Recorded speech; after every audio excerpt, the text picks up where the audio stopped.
Welcome to Kick Back with Chris. Kick Back with Chris, the martial arts podcast.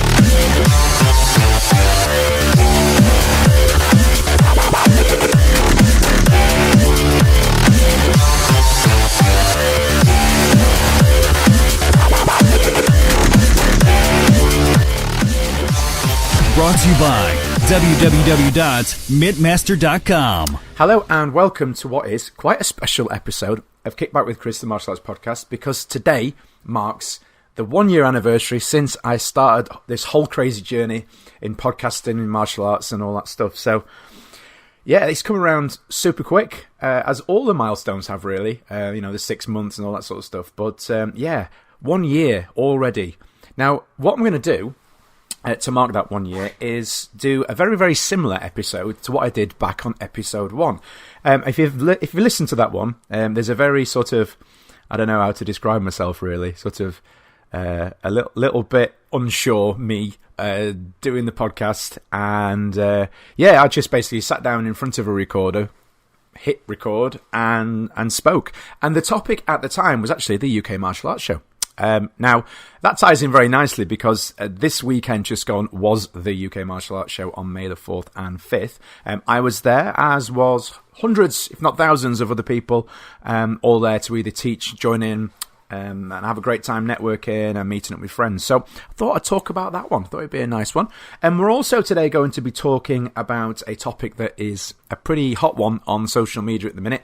And obviously, I'm sure you'll respect, I won't go into the specifics of the people involved, i.e. the student and the school, but the topic being that of junior black belts and, quite young children being awarded black belts. So I wanted to touch on that subject too. And as always, we will be joined by Matt Chapman in our weekly Matt Chat section towards the end of the show. So let's get straight into the UK Martial Arts Show. What I will say is, straight away, is what a great turnout. I was really, really impressed by the numbers both days. Saturday is always quite a slow build-up. It's not like the doors open and there's a sudden rush of people all jump in. It's sort of a steady build-up, which is nice because it gives you a chance to adjust as the numbers build up. But there was no empty workshops. There was one thing I did definitely notice, where there were a lot more stalls this time, which is, those of you that remember back to the days of the Seni show at the NEC, that was one of the big things about it, was the stalls. People like to buy things at these events. You like to go, you save your money, you go to these events, and you go back with loads of stuff. I remember, the Seni days, you'd buy all sorts of stuff that you probably wouldn't end up using. You'd end up going away with a broadsword and a Shaolin monk outfit and a Bruce Lee poster and God knows what else as well. But that was all part of it. And seeing everybody walking back to the cars at the end of the event with all their loot under their shoulders and stuff. It was always cool to see. So it was great to see there was more stalls. Obviously, some of them were information based, people promoting their products and what they do. But there was also stalls from people promoting magazines and training equipment. And two good friends of mine were promoting their films. We had Mark Strange, who's there promoting Redcon 1, and we had Zara Fithian, who's there promoting Cannibals and Carpet Fitters, as well as Tribal Get Out Alive. Now, actually, really quickly, on the subject of Cannibals and Carpet Fitters, that is actually out now on DVD. You can go down to pretty much any store that sells DVDs and Blu-rays and pick up a copy of that. And I would urge you to do that, because it's always good to support these independent films, because they really do need those sales and numbers to be able to generate the funds to put further films together and give these things to the UK market and beyond. So yeah, get out there, go and support it. Obviously, you can pick it up on Amazon and things like that as well. There's my little plug for you. Can't see better than that. Obviously, as I say, Mark was there as well promoting the awesome film Redcon 1, and he completely sold out of all of his DVDs, which is really cool to see. Great to see the support there. Actually, there's something else that we got to do. I'll talk about that a little bit later on, though. It fits in nicely with another subject. So another good thing, there's no gaps on the mats. In previous years, there has been at times, sometimes empty seminar zones, and people have always sort of filled in and jumped in and done stuff. But I didn't notice any empty gaps at all throughout the whole weekend. Maybe there were, but they were less obvious. I'll say that much. Which means that instructors were turning up to teach their sections, and people were supporting it, which was really, really, really good to see. Now, this year what they did as well, which is interesting, they did 2 layouts. So they did a Saturday layout and a Sunday layout. The obvious thing with the Sunday layout was that they rearranged the far side for the UTX competition run by Nathan, who's been on the show before. I did catch a bit of the of the competition over the Sunday. I was really busy with lots of other stuff, so it was sort of like a glance as I went past, but great standards as always from these competitors. Nathan and there are others as well that are doing a lot for the UK form scene, and it was great to see the variety of talent on display. Both in terms of open hands, extreme forms, weapons forms, that sort of thing. And then a nice touch at the end of the day was the finals were actually on the main stage on the Sunday, which was really cool to see. Also, an addition as well is Mr. Chris Credelli had his own zone where the people who are part of his compass training method these guys were training all day, both days, non-stop. Now, I've actually done a training weekend with them. And Mr. Credelli, and it is seriously hard work, guys. I can't stress how hard these guys and ladies work. And they were flat out all weekend. And what was really nice is because they had their own zone, people attending the show could go and join in for sections as well, which was really cool to see. Now, I mentioned earlier on about an opportunity that came up to work with Mark and Zara, and also what I'll say is I got to work with Thomas Dodd as well, somebody who I've admired his martial skill from the tournaments I've seen him in, and obviously across social media as well. And this guy's super talented, super skilled, but he's also stepped into the acting scene now, the movie scene, and he was there as part of his involvement in the movie Tribal Get Out Alive. Obviously he's an actor in there, and he gets to display some of his awesome martial arts skills as well. So yeah, he was there, and what happened was there was this, well, I'll say a small hiccup. I suppose it was quite a major hiccup with Bill Wallace's flights. There was some issues with him, and he wasn't able to get to the show in time to teach his workshop. So myself, Mark, Zara, and Thomas, we got together, we stepped up, and we actually filled in for Bill's section. Now, obviously, none of us are trained in the Superfoot system. I like to throw my legs around, but I'm no Bill Wallace in that respect. So what we decided to do was run sort of like an action film seminar, giving the people the opportunity to give this stuff a go, and it actually worked really, really well. And we had lots of great feedback. Some people were saying it was the best thing that they'd done at the weekend. And, in complete honesty, we sort of winged it. I'd teach a section, and then I'd run over and say, right, what do you want to do next? And then we'd sort of like a tag team thing. But it actually played out really well. We got to do some work on reactions, distancing, timing. We even did like a fake, like a casting experience at the end where we had some chairs at the front, and people came up in groups, in pairs, and demonstrated the skills that they learned that day. So it was really cool. So cool that we're actually going to be taking it to the Southwest show later in June. The details of that will be coming out soon, I would imagine. I believe that the organisers are releasing the timetable for this weekend. And what is it? It is the 8th today. So by the weekend, there should be a full timetable you should be able to check out with that. So yeah, we're going to be doing that at the Southwest show. So that's a really cool one. So yes, it was a really positive weekend all around. It was great to see and catch up with lots of friends. Too many to mention everybody. I don't want to mention names because I will inevitably forget people and cause some upset. So as I say, I won't mention names. But yeah, overall it was busier. There was more going on. Really, really positive to see, and they're already promoting the 2020 show, so that's good to see that will still be going ahead. A really positive time for the UK martial arts expo scene at the minute. I don't ever remember there being three martial arts expos in 1 year, ever. 2, but not 3. So exciting times all round. So we're going to move on now to our topic for this week, which I've already said at the outset of this episode is going to be discussing the elephant in the room that is the junior black belt. Now, I have junior black belts at my school. I will say that from the outset, so that is clear.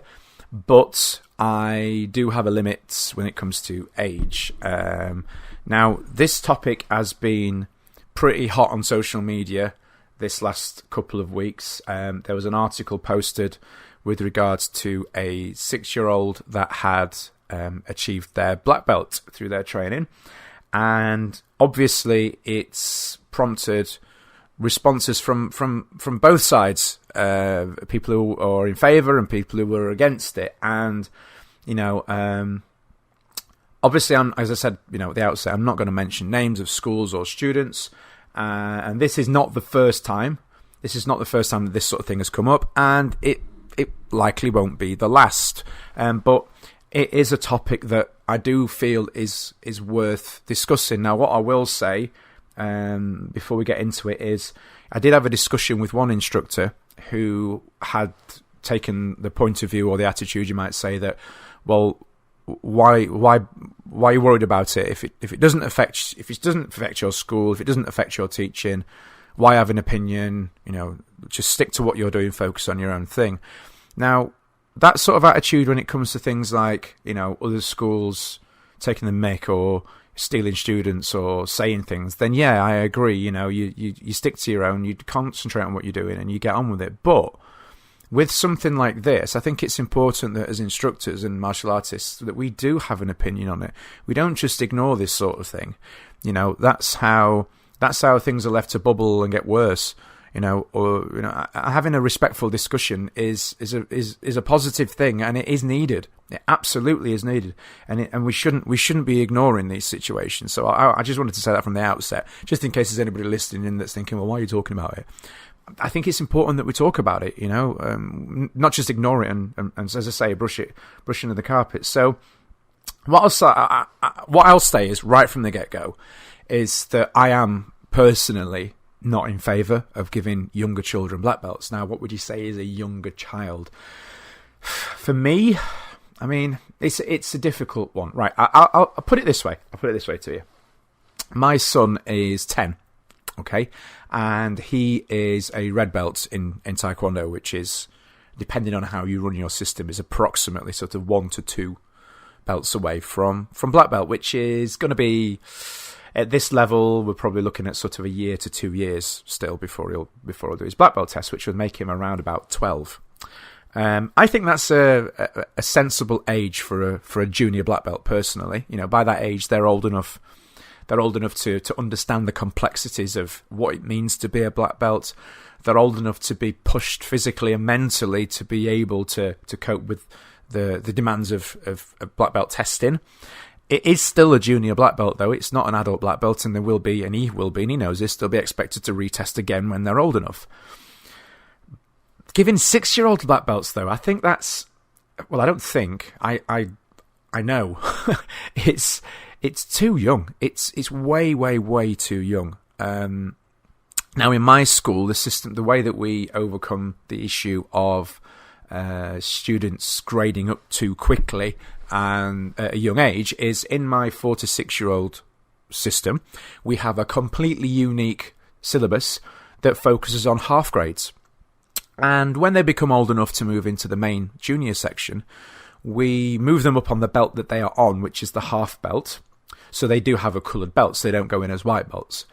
And then over sort of it's usually between a 3, normally more like a 6-month process, we assess them into the level that we feel is appropriate within the beginners section of class. Now, a 4, 5 and 6-year-old that's been training for 2 years are still going to be of a beginner standard.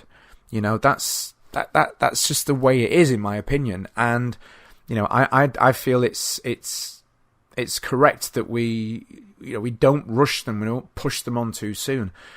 Now, a lot of people are saying things like, the cost of it all and blah blah blah. I don't think saying stuff like, oh well, they've just bought their belt, and I don't think that's really relevant, because the cost really doesn't come into it. It doesn't matter if they've paid £500 or £5 for it. It's just too young. At the end of the day, it's too young, and the complexities. It's more. There were some people saying things like, "Oh well, black belt represents a level within your syllabus that you've achieved. And that's quite a sort of, I don't know, dare I say, sort of Western approach to it. Though we're very sort of certificate and qualification based in the UK and in sort of Western society. But it's not just a level attained over a certain amount of time or for ticking off a bunch of skills. It's a journey of discovery. It's about overcoming adversity, personal challenge, of developing yourself. And can a 6-year-old honestly do all of those things to a level? I don't want to say worthy, but a representative of a black belt. I really don't think they do. I don't think that they can understand the complexities involved of what it means to be a black belt. And as I said at the outset, ignoring this sort of thing is not the right way to deal with it. Whether you agree with me or not, or the other people or not, is fine. But we do need to discuss this sort of thing. Another important thing that I think we need to consider with this as well, and this is something that I've seen with this case now, and I actually said this was going to happen when I saw it first pop up, when people were dismissing it, and in the case of other kids as well. A lot of the times the instructors, when these kids grade, they're very quick to jump on the press, get it in the newspapers, get it in the national press, get it on local TV and stuff. And I think I don't think that's the wisest move from these instructors. I really don't think it is, because this sort of thing is going to polarize the community, and it's going to attract negative attention as well as positive attention. More negative attention, I think it's fair to say. But not only that, I personally think it's putting these kids in the firing line big time. Kids are, I'm sorry to say it, but it's true, kids can be horrible. They can be horrible. And flaunting these 5 and 6-year-old kids with black belts is asking for trouble, because they're going to go to school. Oh, you think you're tough, this, that, and the other. Even with older kids as well. And I think it's just, especially when, unfortunately, it's sad to say, that the physical abilities don't always match the perceived level that is black belt. And and you don't want these little kids throwing kicks and punches at the face and everywhere else, and them suddenly being in a position of being bullied because their instructors pushed them in front of the press. As instructors, we have that responsibility to make sure that we're looking after these kids. Although you could argue, I guess, that giving them black belts at such a young age isn't looking after them anyway. So does it really matter in that respect? But we do have a duty of care to these kids, and I've seen firsthand the backlash, the negative backlash that these kids are suddenly thrust with, because of instructors pushing them out into the media. And there have been schools local to me where I've seen it happen, and it's not fair on the kids, because they're, oftentimes they are turning up 2, 3, 4 every day, times a week, and they have worked hard. And as well, you can't really blame the parents. Maybe they are sort of turning a blind eye to it a little bit, because they're so, their kids are their jewels, so to speak, and they're super proud of their achievement. But can't really blame the parents. It's squarely on the shoulders of the instructors, totally, in my opinion. Now, this actually comes on a little bit to another topic that we've discussed this before, which is sort of regulation within the industry. And this was a topic that I sort of broached when I was discussing this with other instructors on social media. And for me, there is a need for some sort of standardized requirements for black belts, fitting in with the other regulatory things that really should be in place. And some instructors were saying things like, oh, but how could you standardize it, because there's different requirements for each different system, blah, blah, blah. But for me, there are certain things that go across all martial arts, whether you're training in Taekwondo, Karate, Judo, BJJ, whatever you're training in, a system that you've developed yourself.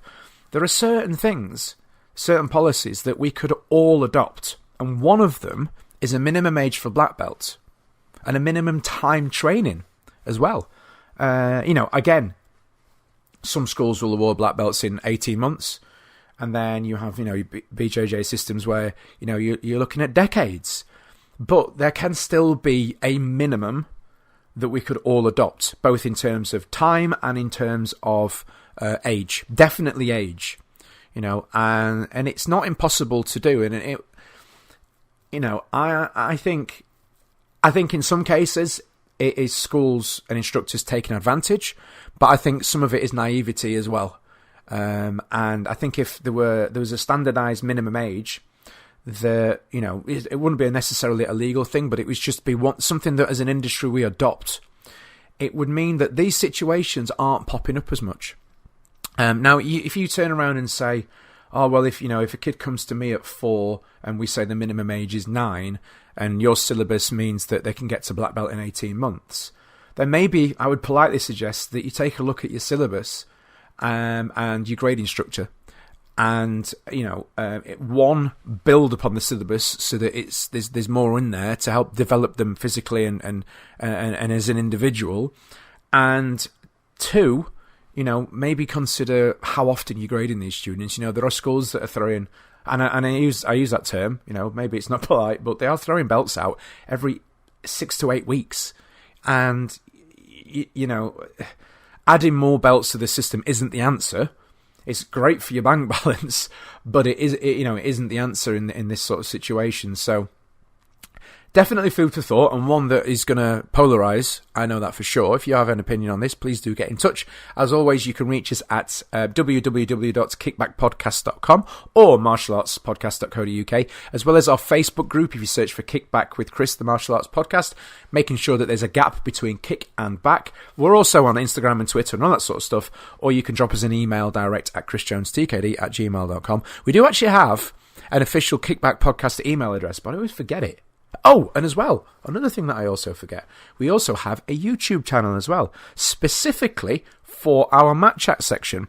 What we do now is each week when we record it, we actually record it to video. So if you're ever wanting to go back and revisit any of the cool content that Matthew Chapman goes through with myself, you can do that by heading over to the YouTube channel. You see the nice little segue I've done here. Now we're going to go over to Matt for our weekly Mat Chat, and I will speak to you straight after that. Brought to you by www.mittmaster.com.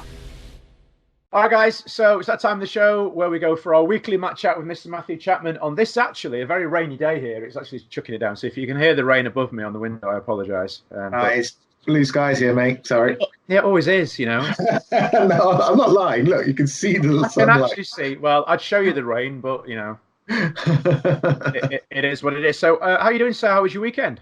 Yeah, very good. I did a seminar with my instructors in Stansted, which was pretty freaking awesome. Loved it. 2 days teaching along with my instructors, Bob Breen, Phil Norman, and I got David Breed to come down, who I've not trained with before, and he is really good, ridiculously good coach. So it was really good. What did you get up to? I was at the Martial Arts Expo at the Doncaster Dome. Lots of other instructors from around the country and indeed the world, and it was great experience. There was a few unexpected twists in the weekend in that we ended up doing an additional workshop. It wasn't planned. We winged it, so to speak. Myself, Mark Strange, Zara Fithian, and Thomas Dodd. We got together and just made something up on the spot after one of the other headliner guests struggled. They had some issues with the flight, so we stepped in and had some fun, and accidentally we've ended up finding out, something that we quite enjoyed doing together as a team. So, who knows, we might do it again sometime soon. Yeah, it sounds good, doesn't it? Yeah, a little team workshops. I just thinking about that. That's what I did with my seminar this year, because usually I just teach a Mittmaster seminar myself once a year and invite people come to it. But I thought this time I'd get my instructors involved, and it's just a better energy when there's like-minded people in the room and you're all playing off each other and you're having good fun and the energy's great, and it works really well, a little team like that, doesn't it? Yeah, and you can take a break when you're knackered as well. So. Yeah, and it's less teaching stress for you, isn't it? You could just do your slot and then the next person can take over. So I spent a lot of the weekend just training as well, which was nice. So it was good. Very good. So what should we chat this week? Well, we can talk about the rise again of martial arts expos. It seems to be, doesn't it? Because A few years ago, there's maybe one or two, right? Seni or what other ones were there? That's about it, really, wasn't it? Well, back in the day, I remember sort of the early 2000s doing the Sene show at the NEC, which was it was huge. I remember going. I remember saving my money to go down because this is back before sort of the internet and or the early days of the internet, and you couldn't really just buy things online and No, get them. so you used to save up a load of cash to take there, right? Yeah, and he used to go along to the NEC and he used to buy loads of stuff. Yeah. I won't swear, but useless rubbish that you didn't really need. You'd come back out with like a broadsword and a Shaolin monk outfit and That's right, yeah. a kettlebell and something else, stuff that you weren't ever going to use. But you see all these people just walking back to the cars at the end of the show, just with like bags and bags full of stuff that it was great, they were never going to use. But that was what it was about. People like to spend their money on things like that. So really, and obviously I had all the people doing the demos and the stuff to join in with. It was great fun, and I remember I can't actually remember if there was a period in which we didn't have anything at all. I think there was wasn't there? A couple of years when nothing, for some reason, it just dried up and stopped. I don't know why that was. I don't know. Maybe it just didn't work out financially, or people weren't turning up to it, or the internet took over and people just started to get all their stuff off the internet.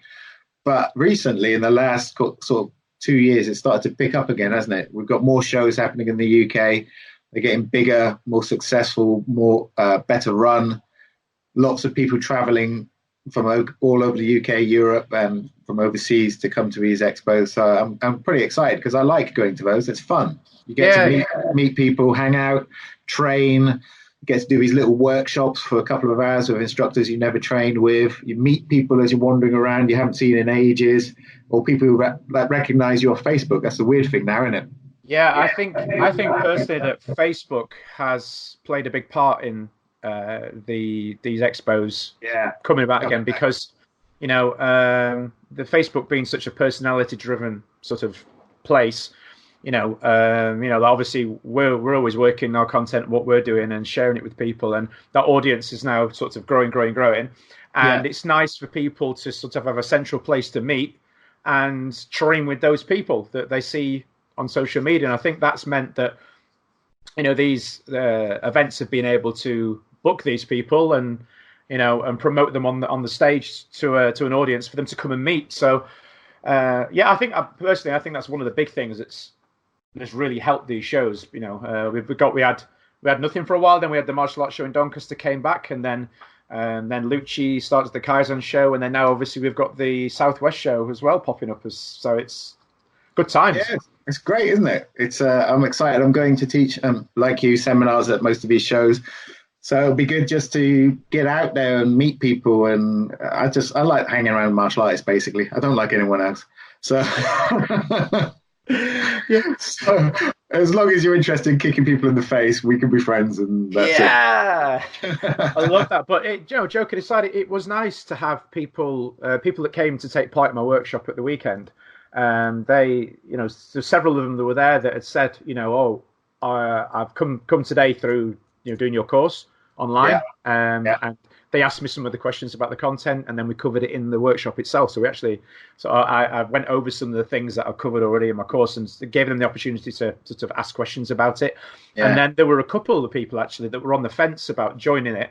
They came and did the workshop, got to know me a little bit first, and then subsequently went away and bought the course. So it was a win-win all round, really. So it's good. I think we're going to see a few more of these types of things coming out. I think they're going to be more, because, for example, the Southwest show is the first one that I've known that's down south, sort of Bristol. Yeah. I'm originally from Plymouth, and there's nothing. You always had to go up to London or past London to get to these sort of events. So we've got one in Bristol now. So I think they're going to start spreading out all over as people see how it works and they start getting successful. So it's good. I wouldn't be surprised to see one pop up in maybe even Scotland or even Ireland as well, because if you think about it now, the martial arts show based in Doncaster, so that's South Yorkshire. You've got the Kaizen show in the Midlands, and then of course you've got the Southwest show. You've got and they've I don't know whether they've coordinated it, but they've got together and obviously they've managed to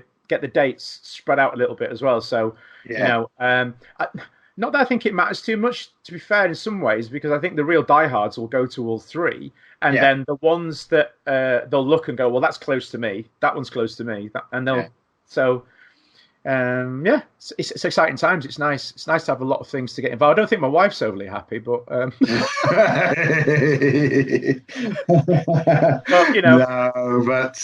wives.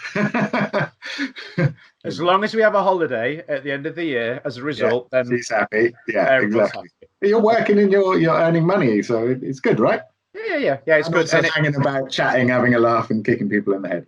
As long as I don't come back injured, that's all right. Yeah. Yeah, although Joe, actually, she might. This is a social media though. There was a stage at the event we were at, and Mark Strange was there. He was a fantastic UK-based martial arts actor. He's been in Redcon 1, and he's just finished on Hitman 4 as well. And he was at the show, and he was on stage, and the organizer Paul Barnett said, "Oh, could you demo some of that martial arts film fighting that you do?" And of course, Paul's not really got a background in it, so Mark was kind of stood there like, "Well." I think so. What can we do? I was walking past the stage, completely oblivious to the conversation, and all of a sudden, I just heard over the PA system, "Chris will do it." And what? And Mark said, "Come on the stage." Yeah, come on the stage. So I got dragged on the stage. Well, I didn't get dragged on the stage. I went on willingly, not knowing what I was going to be doing. I'm going, "What we're doing?" He said, "I'll throw a punch, just react." And I thought, well. Everyone's looking. I'm not going to do some little head reaction. I saw you do Yeah. So I threw myself like some sort of Saturday afternoon ITV wrestler on the floor, and then bang, and then of course that was on Facebook, and then next thing I know, I've got this beep on my phone. I'm like, "What's up?" My wife, "Have you hurt yourself?" No. That's the problem with Facebook, right? It's everywhere. But it's good fun, all good fun, and I don't have any bruises, and I'm not injured, so good, happy days. So part of the thing I did at the weekend was in between the training, we had a business mastermind for some of the instructors there, which was kind of cool. We sat down, we ran through some ideas of some issues they were having, and the common theme amongst most of them seemed to be that they were struggling still with their marketing, right? Like just getting people through the door, specific ages, specific groups. So thought we could talk a little bit about getting a marketing mix. Yeah, totally. Right. Gordon, our friend, is always going on about getting the mix of marketing right. So not just having one source of marketing, but having different levels and different things going on all the time. So I just thought we could discuss our favorite top 3 marketing mix. Do you want to go first, or shall I go first? Okay, so do I need to have 3? Yes, because it's a mix. Shall I go first? I'm joking. Okay, my favorite. Okay, so the top one for me is without a doubt social media, right? Because it's easy to do. It's easy to remember to do. I find. So I obviously within social media, as a sort of a separate sections within there. So I'll have. Obviously, my main profile for my school, which I'll use to promote on there, and then the Facebook groups locally. I know I keep calling the mums groups, and I shouldn't do that, but you know what I mean. So I like the local groups, the parent groups. Yes, it's got the parent groups. Well, actually, no, one of them is called mums. Yeah, mums group. So anyway, so it's those local community groups, shall we say? Yeah. And then if you're feeling a little bit naughty, even though you shouldn't really on most of them, those selling groups, every now and again I'll accidentally, sorry on there. And then, of course, something I'm using more at the minute now is Instagram, because we're starting to get a lot more results, better results. And now that I understand how to use it, I'm getting more through Instagram as well. So obviously, social media is one. At this time of the year... Just a point about the social media thing is... what happens is a new platform usually comes along, and it comes along and all the kids jump on it because they want to get away from their parents. Yes. So you start with Facebook. It was all young to start with, and then all the older people like us and parents started to join it, right? So the kids didn't want us on there following them and monitoring them, so they jumped to Instagram. So then people start to build up on Instagram, and then people start to join Instagram, and the oldies like me and you join Instagram, and then the kids jump off Instagram to Snapchat. So it's like this is what happens. So yeah, Instagram is now getting older in terms of its demographic. It used to be quite young. Now it's getting, 30s, 40s, 50s people posting on it. So you can find your target market there. Snapchat and all those are still quite young. It's still like sort of teens to 20s, but that will eventually catch up, get older, we'll join it, and then you can market to your target market there. So just a little bit about that. This time of the year for us, we've got a lot of summer fair bookings coming in, so and events and things like that. So demos, live demos. Although we're moving, actually saying that we're moving away from the sort of demonstration setup, and we're moving more to an actual stall. So we'll take sort of 8x8 mats, empty a wave master, fill it up if they've got access to water, fill it up there. With clipboards with special offers on the day. So if you join, so we'll do like a 4-week introduction course for a special price. Sign up on the day, because obviously we've all got these everywhere now. So we have an iPad. We've got an iPad with a SIM card in it, and they can sign up on the spot for 4 weeks. Perfect. Special offer that day. That's a good one. And then obviously, other than internal referrals, I suppose, is our third biggest. Biggest one. But we're actually getting back to old style leafleting as well. Yeah. Because people have stopped doing that locally, and I'm on it because no one else is doing it. That's exactly right. Yeah. That's a smart thing to do. When everyone's going to Facebook, go back to paper, and then go vice versa. So, I mean, they all work, and your mix is really good. Personally, I go with Google first. So if I'm starting a new school, I'll do Google and Facebook first to create a bit of awareness of my school. Once that's kind of taken over and I've got students coming in, then I do referral like you. What's your most successful referral promotion that you've run? I would say it used to be the adverts on Facebook, doing the what do you call them? My brain's not working. It's too much martial arts expo this weekend. When we did the giveaways, so we'll give away we gave away a half term's free worth of classes. That had stupid amounts of interaction on it, and then all of the people that we didn't pick a winner, and they only came for 2 classes because they didn't like it. So such is life. Such is life. But then, of course, what we did was. We contacted everybody that entered and offered them a special offer off the back of that. So we did actually sign up quite a lot of people from giveaway, and we did genuinely give it away. It's just they didn't want it in the end. So never mind. So that's probably been one of our most successful ones. Yeah. So for my for my internal market with students in my club, the most successful referral system I had was £25 cash and a hug if you refer a new member who joins. Okay. And weirdly, people wanted the hug first and then the cash. So I just think... What? I just think it's a lot of lonely people who want a bit of physical contact. I'm not running that one in the summer.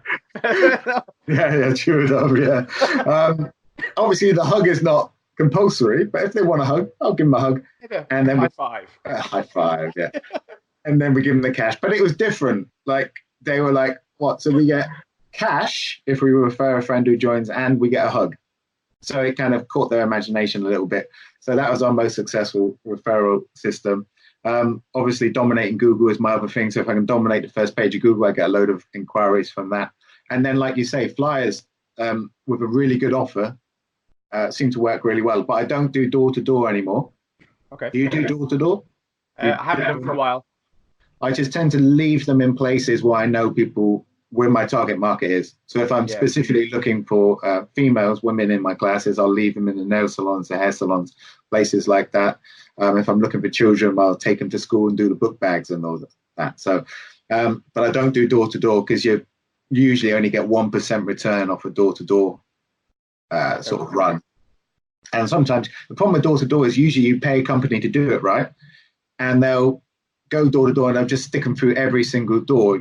Now, you come to the houses where it's obviously a 90-year-old living in the house, right? You don't really want to do your MMA flyer through the door. It's a wasted flyer because they're unlikely. So if I do door to door, I encourage my students to actually look at the house that they're putting it through, rather than just slotting it through every door and just trying to make a call on, is that looking like the type of person who would be interested in martial arts. So those things, but obviously it's a mix. You can't just do one thing all the time. You have to mix up your marketing and try different things. So Tom Callis's thing of 10 acts of marketing a day still applies, I think. Do 10 things a day gives you 300 things you're doing a month, which will usually lead you to quite a lot of people. And I mean, ultimately as well, over the past sort of 16 years we've been running now, the number one best thing for us is just providing the best service we can and having a good reputation, because we get probably more from that than anything else. We had somebody came along last week for a trial class, and they'd already decided that they were going in on our unlimited membership before they'd even stepped through the door, because they'd heard we said, we've heard nothing but good things, and we know you're the right place for our son. Where can we sign up? With referrals, you don't have to do any selling, because the person who referred them has done the selling for you. They've gone, it's an amazing place, super nice instructors, they really care, they look after you, you'll be fine, you need to join it, I've got so fit, blah, blah, blah. They've done all the selling. And then you just have to teach a really good class and be open and friendly, and it's done. So referrals, definitely. Yeah. Cool. Excellent. So what have you got coming up then? Well, I suppose we've just spoken about it, really, haven't we? We've got these expos. We've got one at the end of June and then one in July. So yeah, I'm looking forward to those. I'm starting to plan out what I'm going to be teaching and start to drill my training partner on it so we don't look like total idiots. Sometimes you get up there, you wing it, and the other person doesn't really know what you're about to do, and it just looks daft. So I'm looking forward to it. I like to just hang out and go and see martial artists and just chat and chew the fat. So these are a really good opportunity, I think, for that. Perfect. I'm really looking forward to it. So thank you again for your time as always. And I will hopefully, unless something else happens randomly in my life between now and next week, we'll speak again next week. We'll do. Thank you, dude. Cool. Yeah. You're listening to Kickback with Chris, the martial arts podcast, brought to you by www.onlinekicking.co.uk. So, thanks again to Matt. As always, good chat, good to catch up with him. Really enjoy those sections. And that's the main reason why I've decided to put the YouTube channel together with just those sections on with the video, because, one of the things I hear a lot from people, and actually from some nice people that came up to me at the martial arts show as well, which is really cool, is, how much you enjoy the Mat Chat section. So, I thought, well, we're recording on Skype each week when we do these sections. And, most laptops and phones and everything have the cameras on, so why not just record it on video as well, and then, host that section on YouTube itself. So, if there's ever a topic that we cover that you want to revisit, you can always listen to the podcast again, or you can go straight over to the YouTube channel and watch us talking about it at the same time. An extra dimension to it. So go check that out. Obviously, while you're there, if you could subscribe and all that jazz, it just helps us to share the word a little bit more, pushes it out a little bit more. And the same with the podcast. If it's the anniversary episode today, it's the podcast's first birthday.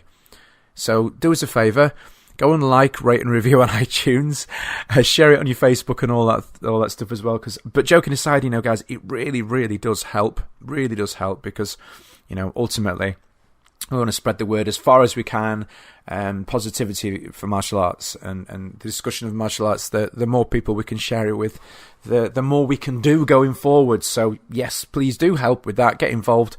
Also, this week I have had a special on my online kicking course. And what I've done is, I had such great feedback and such a nice time at the martial arts show, and people getting involved with my own personal workshop. A lot of people were coming up to me and saying, how much they enjoy the course, what it's done for them, how much it's helped them with their training, which is really, really nice to hear. That I decided to knock a tenner off the course Some might say that's a bit bonkers, but it's another way for me to give back. So I actually initially set it as a 24-hour sale, and I thought, you know what, I'm going to leave it open because I want to offer this out to the people at the podcast as well, because these guys and ladies have also supported me this last year, so it's my little way of giving back to them. So if you've been thinking about jumping on the course for a while and haven't yet, if you head over to the Facebook group or my page, or indeed just go to onlinekicking.co.uk, it's actually the main course. There are 3 different courses, and it'll actually be listed on the website as $29.99, but when you press the button and it takes you through to Thinkific, it will be on there at $19.99. And I'm going to leave that on. I'll leave that on till probably the weekend as a discount special, and then it will have to go back up again because that content on there is worth way more than $19.99. So yeah, just a little sort of thank you to the people at the UK Martial Arts Show, and also to you guys that have all supported me this last year with the podcast. So yes, thank you guys. Now we're going to be over the next week or two. I've got a number of different guests that are going to be involved. Some people have been asking about previous guests that we've yet to schedule in yet. That is one thing, is the scheduling thing, and the second thing is, unfortunately, in this industry, people are very quick to say yes and then very hard to pin down sometimes. So there are some people that we announced that said they would be involved, and then subsequently have been a bit of a pain trying to get scheduled. So, obviously I'm not going to name names, but, just all I would say is just keep an eye out, and I would hope to get all the guests that we have announced involved on the show at some point. We are going to be having a number of different guests from different fields, and I'm going to be touching on some really important topics over the next 3 to 4 weeks with some of the guests that are going to be coming on. And I'm not going to say too much yet. You'll have to wait. But it does tie in quite nicely to the subject that we had earlier on with regards to the black belts, junior black belts and stuff. It's in this similar sort of vein to that. So, we're going to be, I'll just a little teaser, we're going to be looking at things like safeguarding and bullying, and the education side of martial arts. So that's something to look forward to, as well as having, a lot more guests, a lot more people involved. So keep an eye out on Facebook. Again, thank you all for your support this last year. I can't believe it's a year already, and we're rapidly coming up on episode 50, which I have something really cool planned for. Really, really cool, and I'm fingers crossed it comes off. I'm not going to spoil it yet, but I'm really looking forward to it. It's going to be a good one personally for me. If nobody else enjoys it, well, I will anyway. So keep a listen out for that one, guys. It's going to come around really, really soon. Have a great rest of your weekend, day, whatever it is you're doing. Keep training, keep listening, keep sharing, and I will speak to you all next week.